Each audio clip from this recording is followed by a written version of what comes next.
E re te au e he ku mei rugara. Ho mai kia mihi ia i te tū ai titanga. Ka hewa te ngākau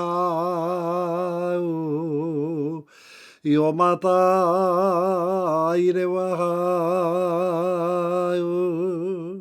E hoki ki te iti, te mahi mo te tinana. Ka hua hau e te iwi, he mahi pai tēnei. Ka hore ia nei, he tikaro manawa, patunga waihoe mai, nā ura e te atua, hei huna i te tangata, ka ngaro i te ao nei e, a hwe huri rararo, ngaro mai huri atu, tēnā koutou e te iwi, te wai ho tanga iho, a te hunga kua mate, e aro hatia nei e.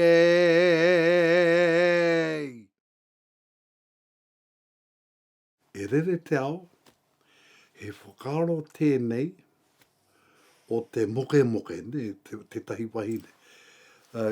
Mohea nau tēnei waiata, tēnei mō tētai titongia ki roto o te hokianga. Engari, ko te ia o te mea nei, he moke moke. Pēnei i te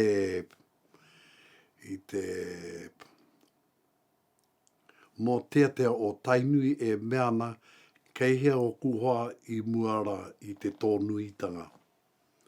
E pērā anō tēnei, e meana e rere e te ao, e kōrero ke ana ia ko te ao ko ngā ao kapua, e rere ana, e haere ana, ka hewa tana ngākau, ne, i te moke moke.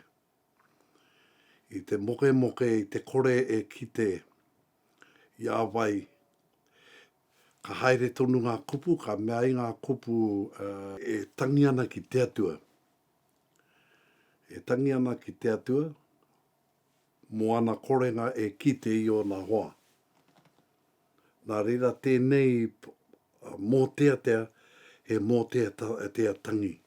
E mana te Pākehā lament. Waihoki reira mo tēnei wā, ka hoki mai anō au, mau au i aku whakaro ki tēnā.